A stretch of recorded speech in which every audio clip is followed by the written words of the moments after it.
अगर आप भी चाहते हैं कि SS फिल्म्स मोतिहारी के ऑडियो वीडियो सबसे पहले आप तक पहुंचे, तो इस चैनल को सब्सक्राइब करें और साथ ही बेल आइकन को दबाना ना भूलें।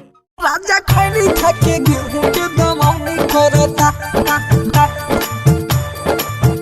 राजा खैनी खाके गेहूं के दमौनी करता। बाबा भागेश्वर नाथ रिकॉर्डिंग स्टूडियो बझिया बाजार। राजा खैनी खाके गेहूं के दमौनी करता,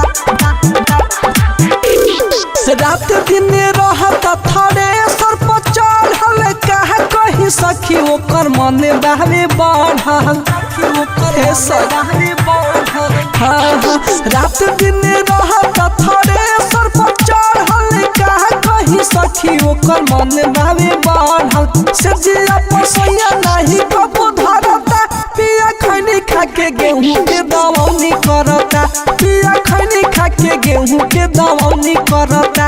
राजा खैनी खाके गेहूं के दमौनी करता, भातरा खैनी खाके गेहूं के दमौनी करता।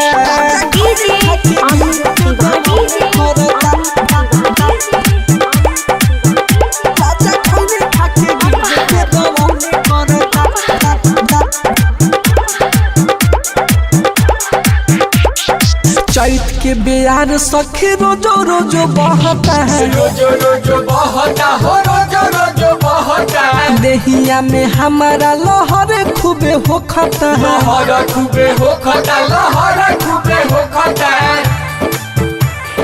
चैत के बेयार सखी रोजो रोजो बहता है, देहिया में हमारा लहर खूबे होखता। छछनी जवानी हमार रोजो रहता, पिया खैनी खाके गेहूं के दमौनी करता।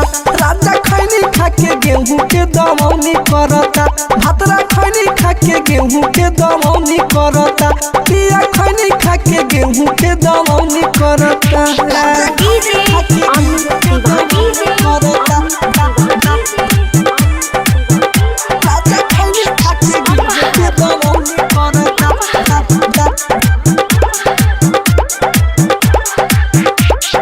आशिक भय पिया नहीं बुझेला, नहीं बुझेला हो, नहीं बुझेला। कितनु बताई बात नहीं सुझेला, नहीं सुझेला हो, नहीं सुझेला। आशिक भय पिया नहीं बुझेला, कितनु बताई बात नहीं सुझेला। कुंदन विकास से उ नहीं डरता, पिया खैनी खाके गेहूं के दमौनी करता। सैया खैनी खाके गेहूं के दमौनी करता, राजा खैनी खाके गेहूं के दमौनी करता। भातरा खैनी खाके गेहूं के दमौनी करता।